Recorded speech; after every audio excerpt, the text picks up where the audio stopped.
Welcome to another episode of Play by Play, presented by Win and Lose Sports. Today's guest is Coach uh, Precious Hands.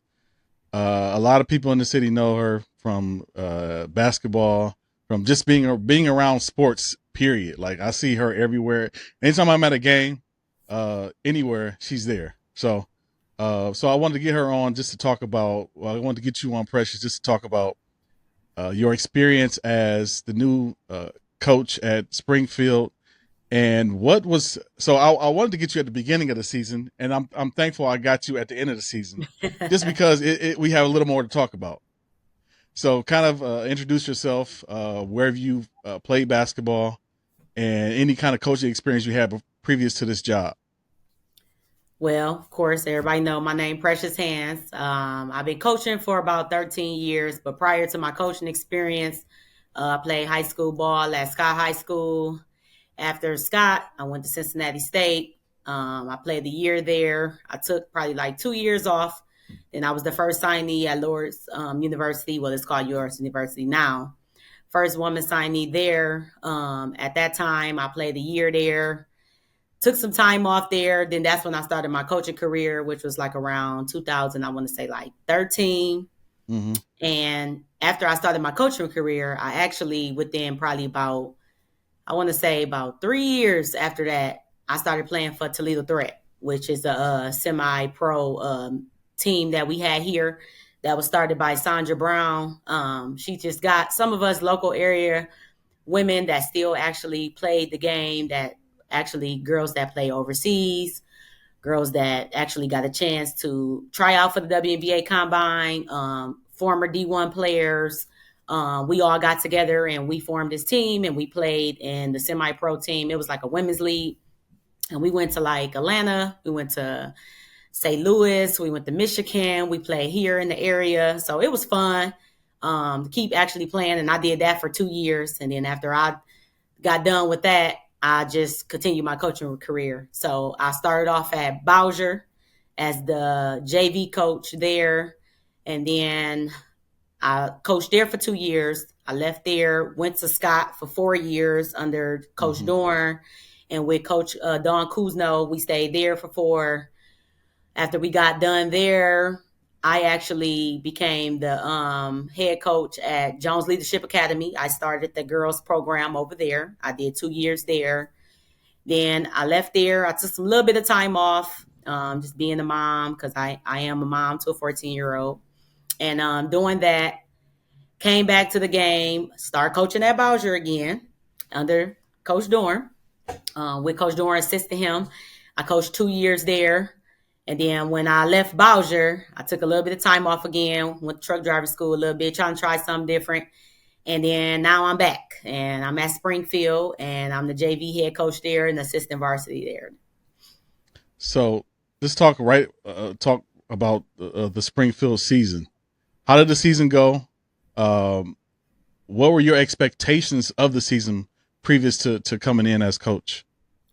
So initially, I'll be honest, I went for the head job when it opened, and I didn't get it.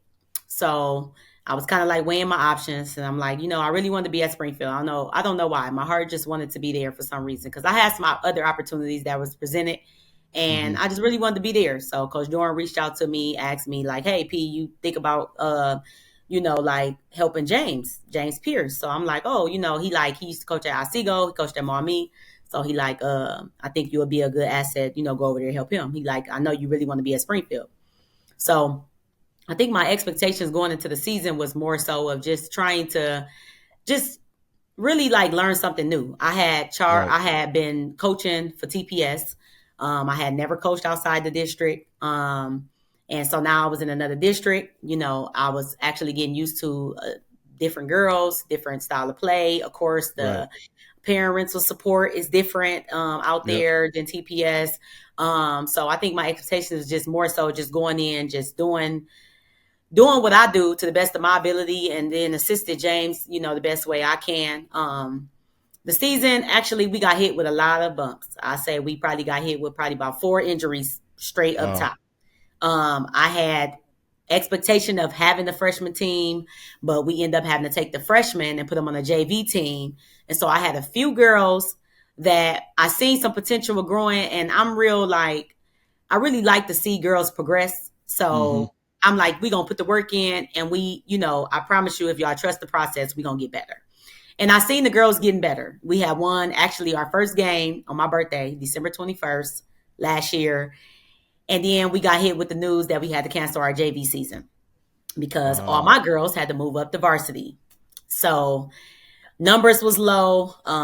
We got for all freshmen, we probably had maybe one senior playing at the time, and our best girl, Hannah, she went out on a torn MCL, I believe. And, so we got hit with it was rough. It was rough. I won't lie.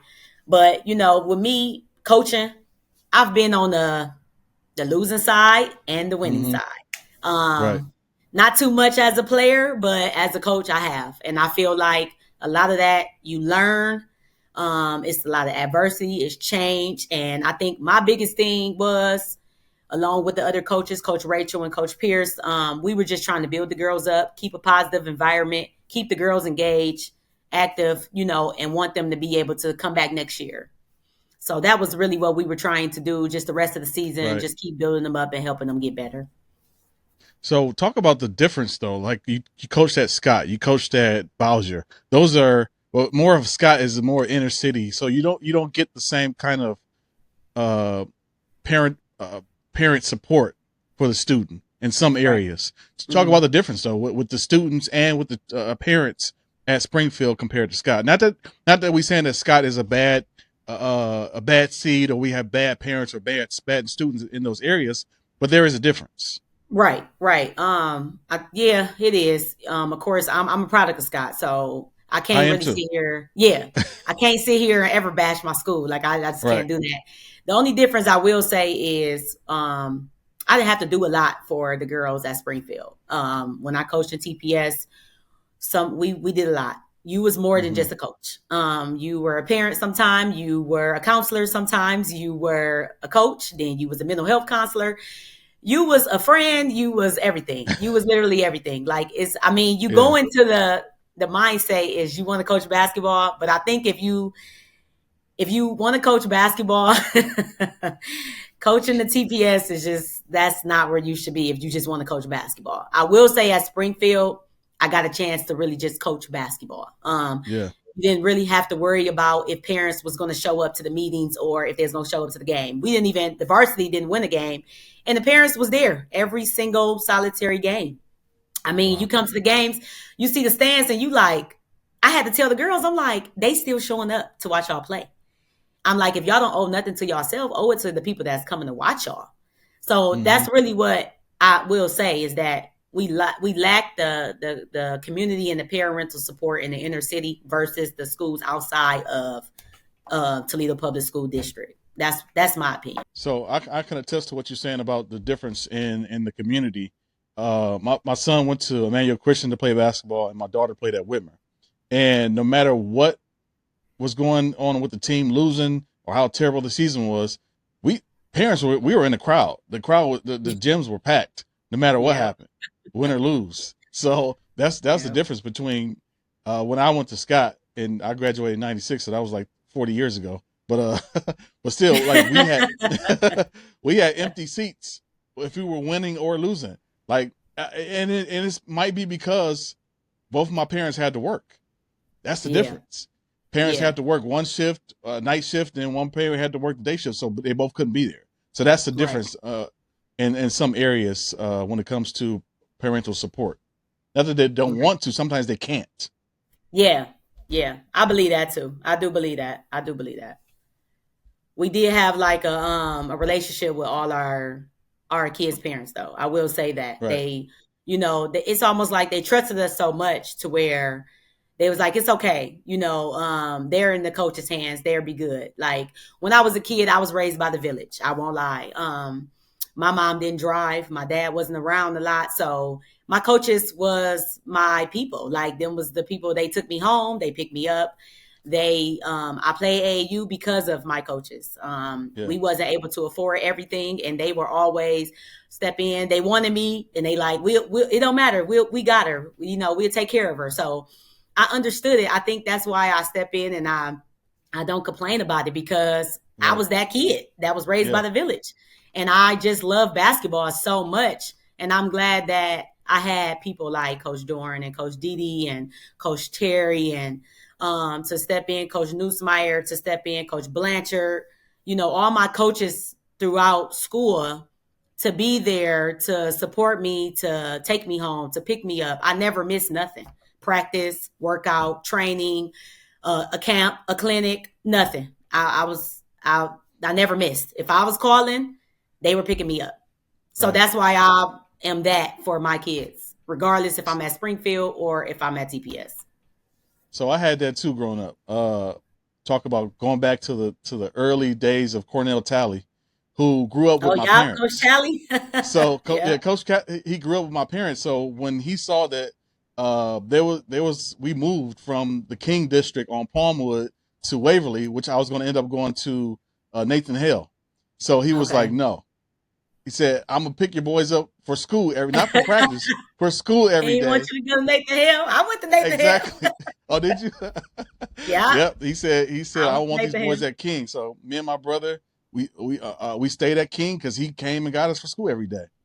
For my Oh, fifth grade year, my yep. fifth and sixth grade year, he came and picked us up. So I was able to go to school, stay in that district, and go to practice every day. He took us home after practice. So he was one of See? those guys who he was our part of our village, and he's Okay. a part of our family. He's been a part of our family for years. So shout out to Coach Talley for that. And he's done that Oh, not for just for sure. us, but he's done I that love for Coach Tally. I hundreds of wanted to play for. kids.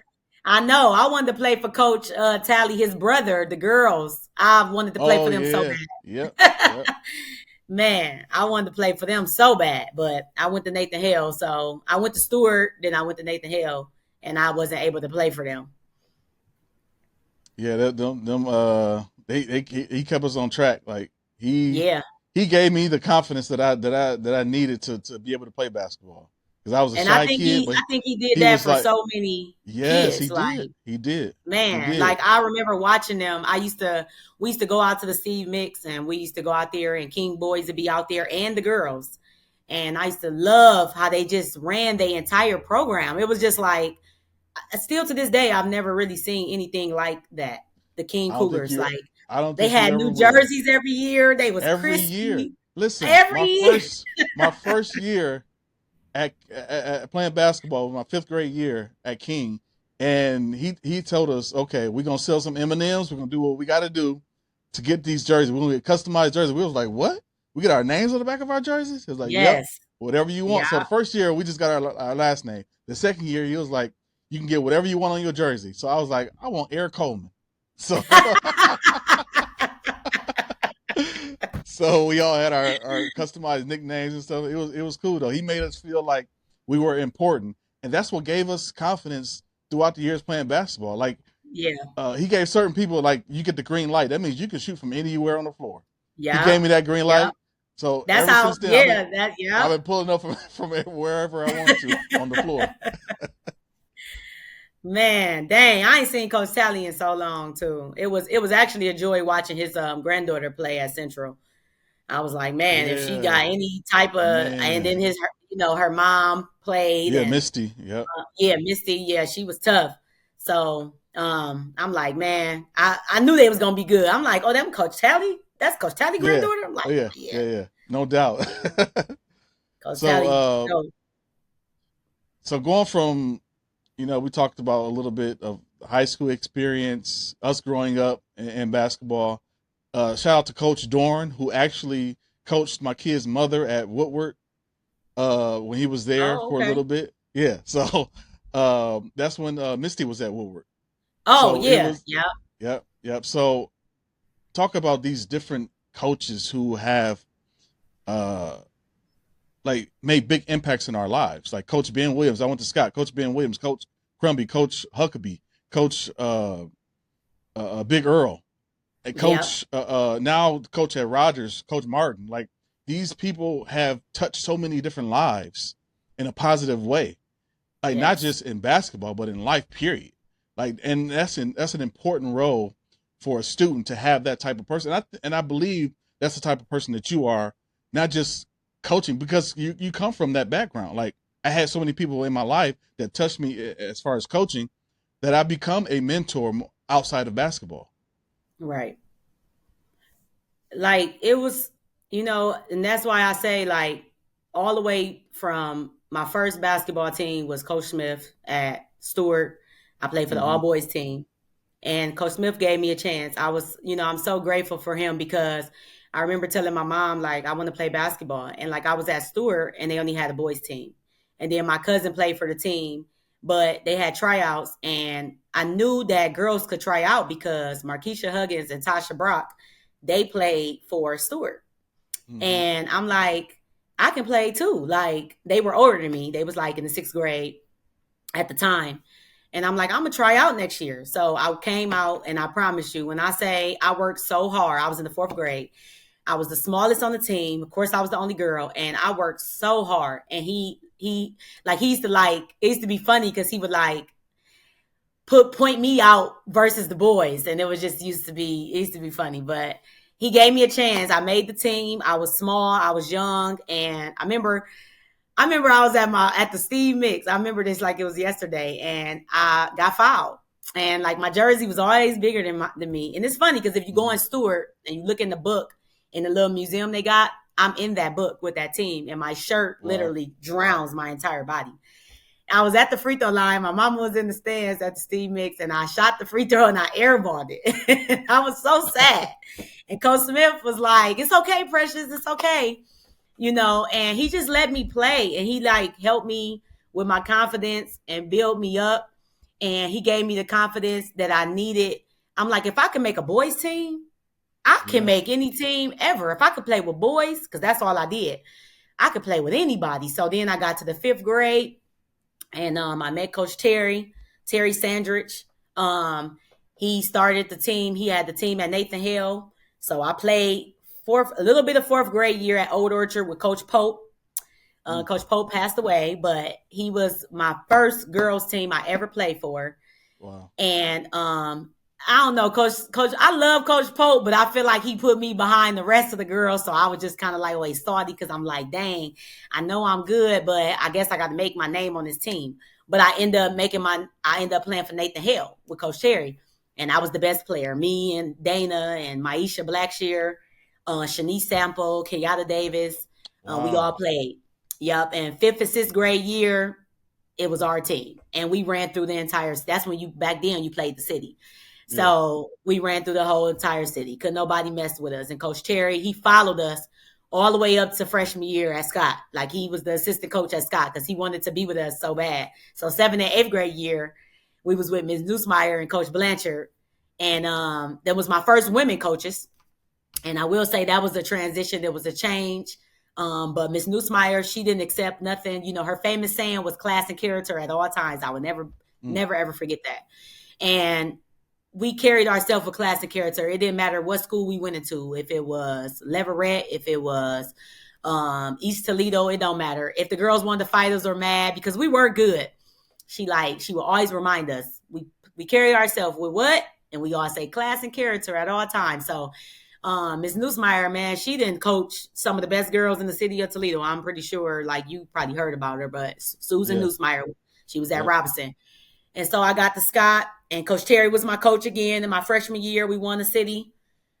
My sophomore year, I played varsity, so I ended up having Coach James Jones. He's the principal over at Robinson. He gave me the Mm-hmm. green light. I will say I played with Crystal Studiff, Maddie Mays, Tori Blanchard. Wow. They were better than me, but he felt like I literally like could gel in with this group. So he kept saying, "You'll never play JV no more." So he like, I need you to do he really designated me. He like, you're a good shooter, so I need you to shoot. At the time, I didn't feel like I was a good shooter. I'm like, Mm. I'm a point guard.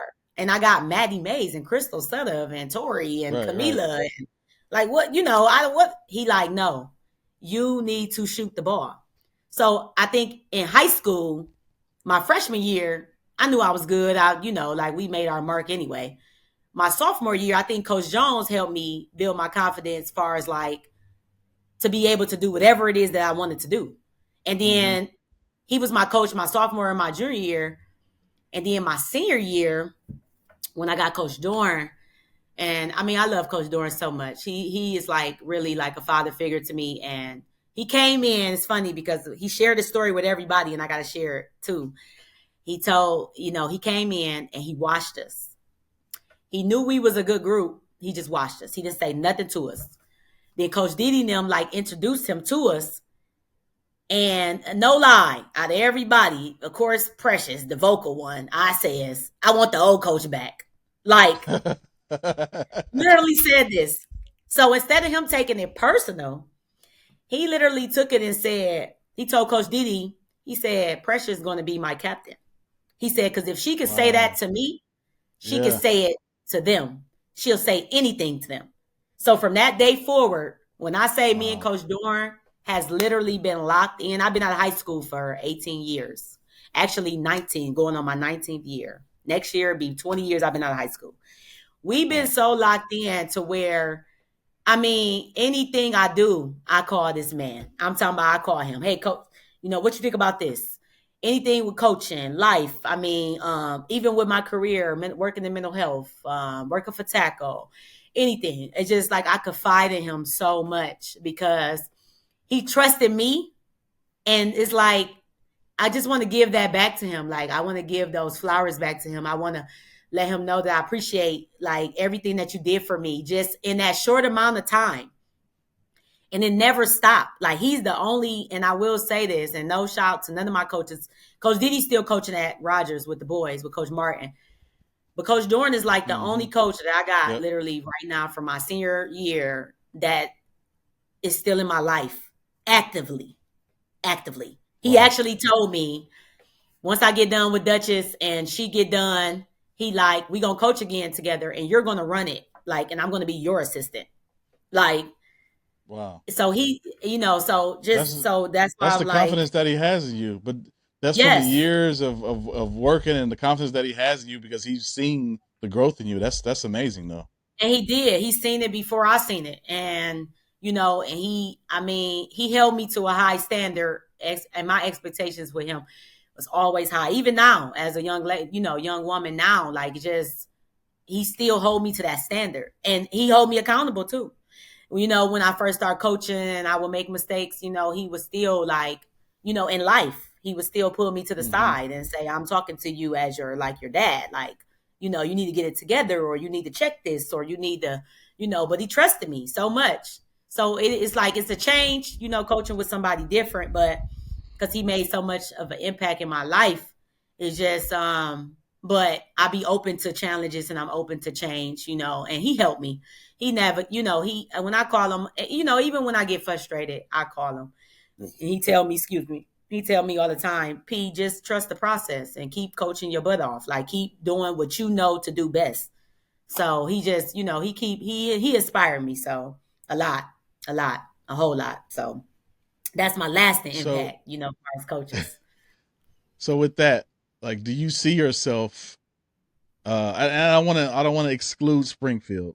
So do you see Okay. yourself moving on to a head coaching position as a I don't want to say a lifetime job, but that's the goal of a coach to have a program that you can kind of mend or kind of make the culture or build the culture of how you want that team to look. Is that an aspiration of yours? It is. It is. I feel like I just, I'm really trying to just walk in my purpose. And I'm working on God's time. I feel Right. like whatever he has for me is going to be for me. My mom tell me all the time, you're special. Like, you have been doing this for so long. Whatever God has for you, he's going to open that door and he's going to provide that for you. So I pray, all the time that I have the opportunity to actually, you know, get my own program and Mm-hmm. see what I can do. What am I capable Yeah. of? I know I'm good Right. at it, but I feel like I know that I feel like I could be successful. I just like I know I'm good. Like I said, I know I'm good at it, but I do really want to see how good I can be. Right. And I just need girls to buy in. That's it. I just need girls to buy in. And I feel like once I get girls to buy in to what it is that we're doing and trust the process, everything will work out. Everything will be okay. I'm okay with building. I'm okay with the hurdles. I'm okay with the struggles. I'm okay with winning and losing because it's all part of the game. So right. I really hope that God grant that for me, and I'll definitely will see. I really see myself doing that. So, we talked about your time as coach. Talk about your time as an athlete. Switching gears, talking about the WNBA and the NBA. So, you talk about trust the process. Joel Embiid is going out again with to have surgery, and the process in Philadelphia has been going on since 2010. This is 15 years into trust the process. With all these moves that has been made over the season, with Luka going to LA, with what's the guy that was in Sacramento? That's my team too. I ain't even got a chance to see him play. Oh, you haven't? You should have watched it last night. I heard.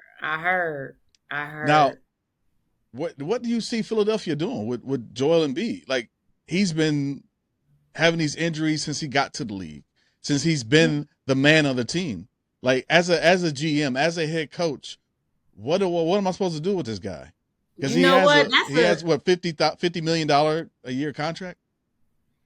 You know what? That's a good question, because it's like you get a player and you know that they're a franchise player, you know they're good, but they can't stay healthy. So right. I feel like at that point, it's on the player, because they got all this money, they got opportunities to be able to build their body. I mean, look at LeBron. He's 40 years old.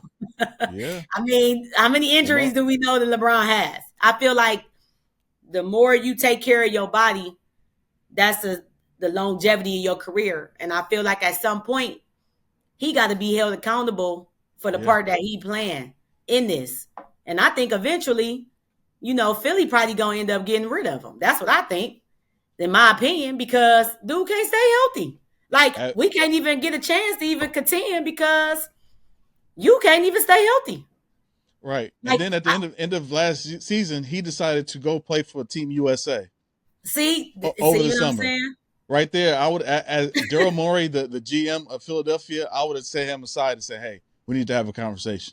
Because that time right there that you spent on your legs, on your feet, bruising your body, playing basketball for Team USA, you could have been doing a LeBron thing, which is getting yourself in shape. Yes. That's why we see LeBron, he's scoring 40 at 40. What? LeBron 41? I'm 37. Yeah.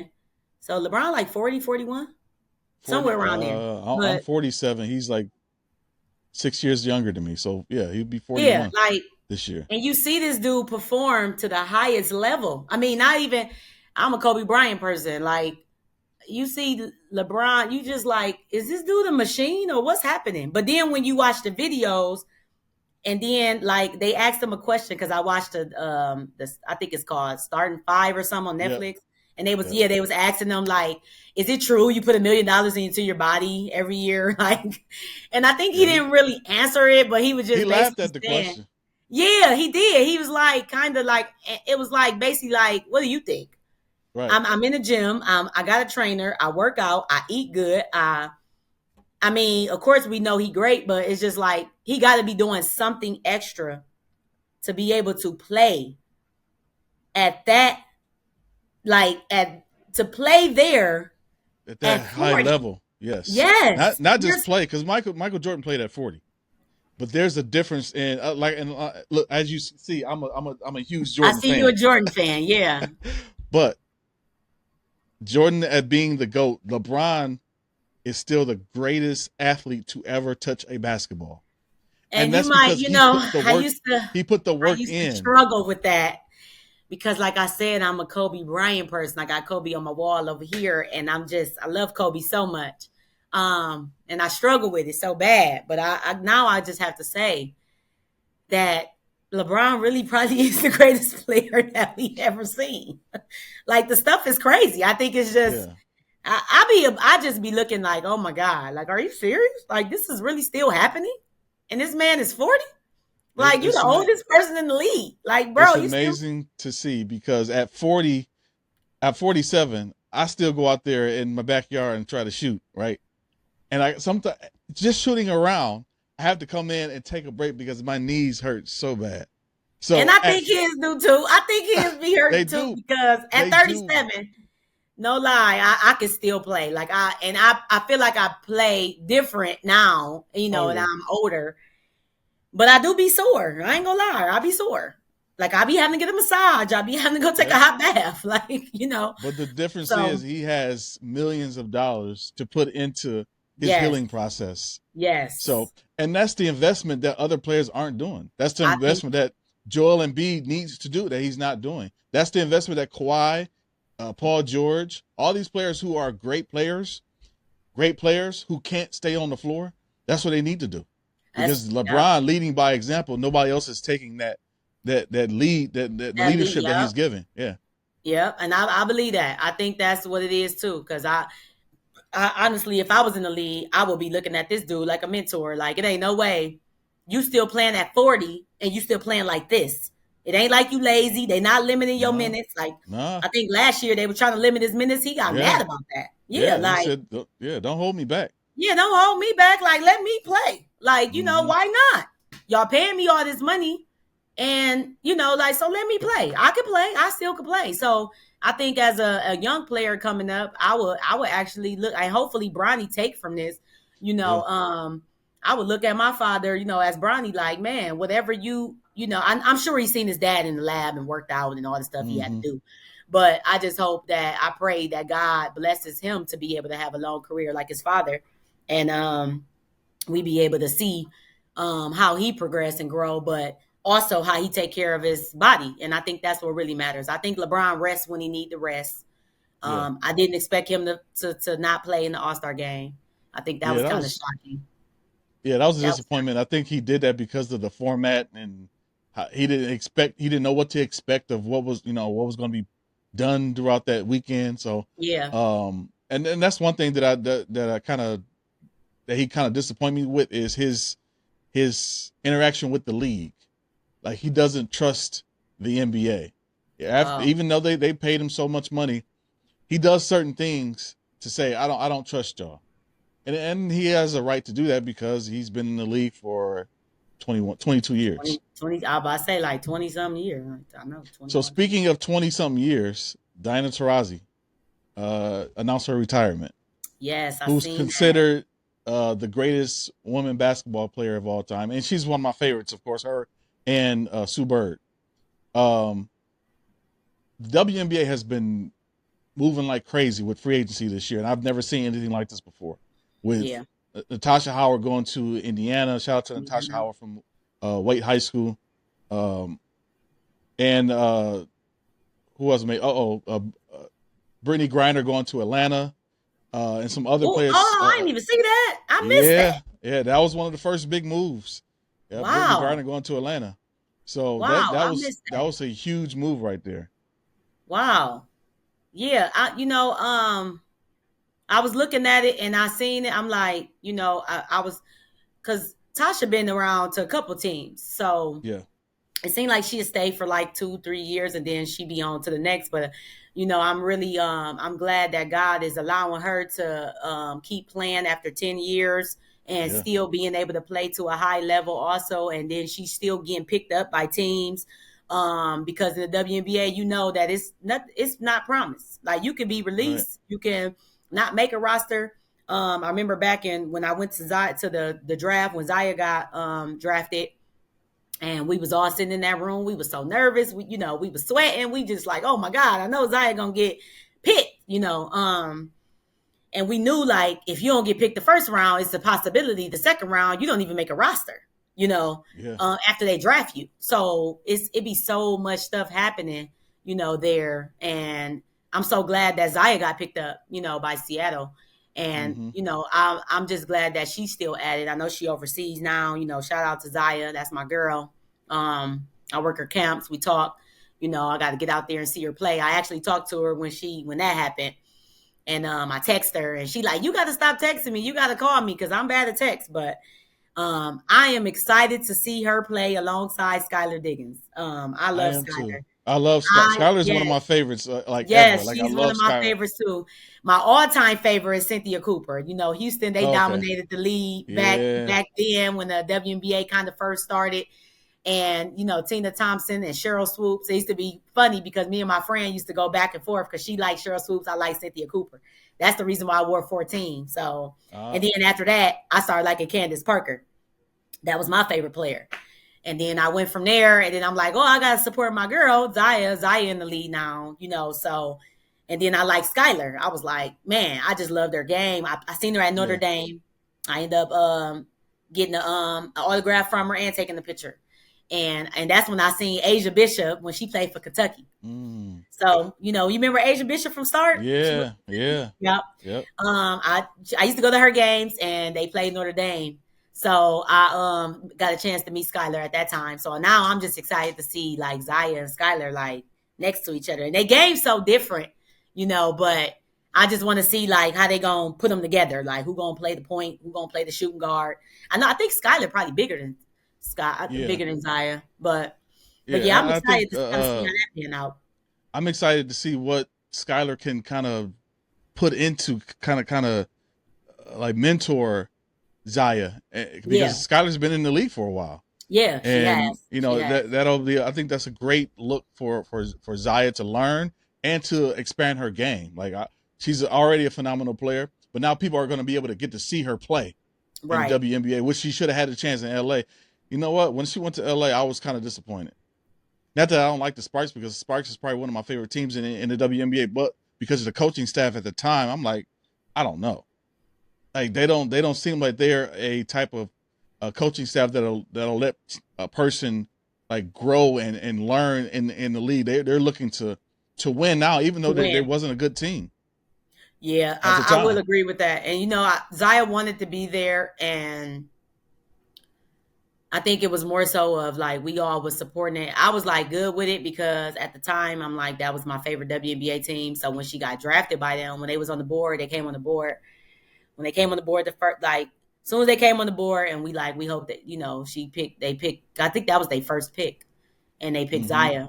And then when I started like watching it, I'm like, dang, he not even giving Zaya an opportunity. We didn't even get a chance to really. I feel like we got a chance to see what she can do, but we wanted to see her at the other, the highest level. Yeah.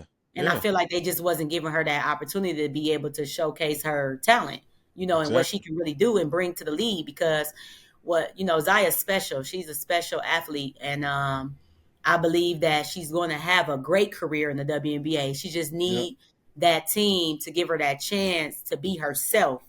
And I think when she come out of that shell of, of them holding her in that shell, and we're going to see the player that we know exists in Zaya. Yeah, exactly. I know. Exactly. And I really pray that we see it this year. I really hope that happened for her. I really do. I think it will. So, I think it will. I am excited to see that. I'm going to try to, I told her, she told me, just let me know what game you want to come to. I was thinking about flying out to the first game. They actually play in Phoenix. So I know all these planes and all that stuff going on, but I definitely got to get out there. I've never been to Seattle either, to get out there to see her play, for sure. For sure. Shout out to Zaya. So we all wish her the best, especially this season. I think this will be her time to shine in Seattle. And I can't wait to see her play next year. And Natasha in Indiana. So Indiana, I think that's going to be a crazy looking team. It sure is. They still Boston. got Aaliyah. Yeah, they got Tasha now. My God. Then they got Caitlin Clark. I'm like, ooh.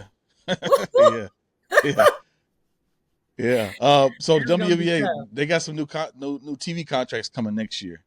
So after these TV contracts come through, that's when the money start coming in for the players. So hopefully this is the season that Zaya can show out and be able to get that TV contract money. So. Yes, because they deserve it, man. You played your whole life I think that's what discouraged me from like wanting to go to the WNBA, because you play your whole life just to try to get to that highest level of Yeah. play, and then you find out what they make, and you be like, 60, "What?" 70,000 a year. Like you can make Yeah, that you in like I could Toledo. just go Yeah. to college.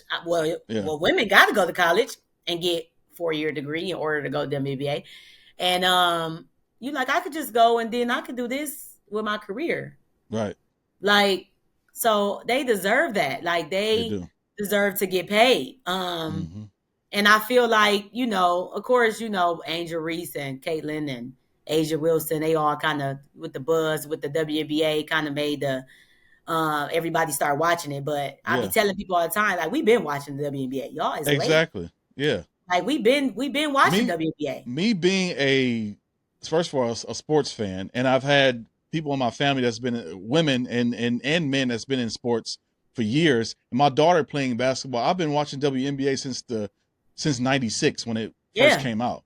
That I've been So watching it this since is I was a little nothing girl new. with Houston Yeah. now. Yeah. This is nothing new to me. Nothing at all. So when I see it evolve, I'm happy. I'm Yeah. excited. Like like I want to like see more. Like, oh my God, you see they about to bring a team to Cleveland, the Rockers back? Yeah. Yeah. Yeah. Yeah. So that's gonna be my new team. Yeah. Yeah, like so just to see them expanding to different cities that Yep. Golden like State that we got didn't one have last year. women's basketball at. I'm looking forward to all of it. And then to Yeah. see that we got two of our own there. Hopefully we have some more that, up and coming girls, because I see a lot of talent coming up.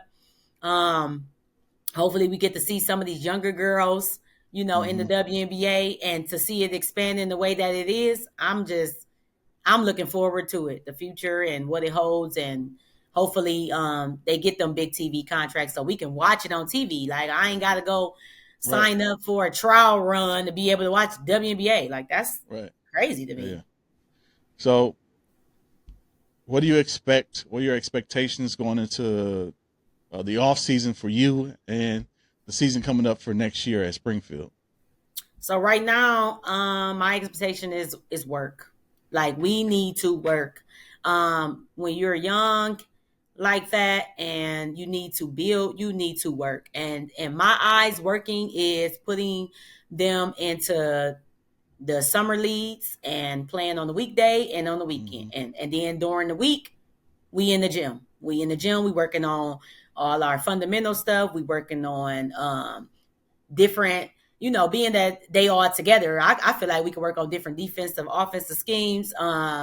Just a lot of because a lot of girls can't even go left at the high school level, if you Right. believe it or not. You know, so I told them, I said, look, my famous saying, I got a tattoo on my arm. Coach Dorn told us, sacrifice for success. In order for to be successful, you have to sacrifice. And that means you have to do something that you never did to get something you never had. So we got to work. And I remember our summer year going into Lily Nim, Alicia Lawson, shout out to her. She having a great year at Northwestern. I told Coach Doran, he said, what you think we got to do to get these girls to be successful? I said, put them through everything you put us through when we was going through our senior year. He like, okay. So when I say these girls work so hard, we was on the football field running the 100 yards. We on the track. We in the bleachers. We in the gym, and everybody showed up. So everybody got to be locked in. Everybody got to be committed.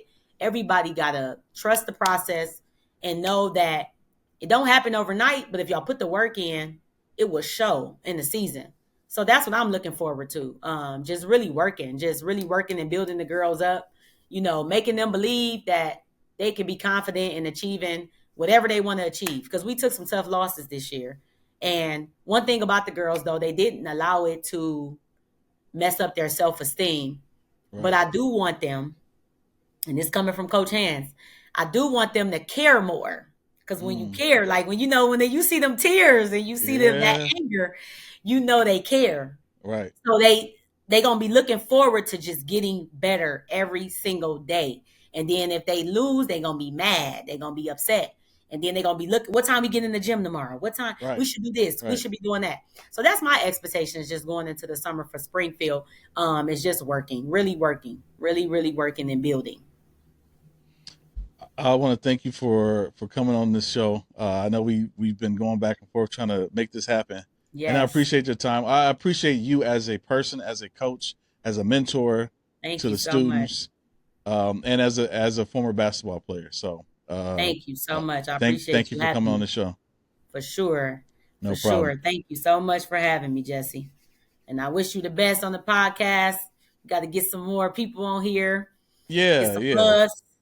Got to right. get some buzz. But I'll be watching you. I'll be watching you. So keep doing your thing for sure. I love it. Thank you. Appreciate it. So you can all watch this on YouTube, Instagram, Facebook, and on all podcasts, iHeartRadio, Spotify, Apple Podcasts, wherever you see your podcasts. And we'll see you next time on Play by Play.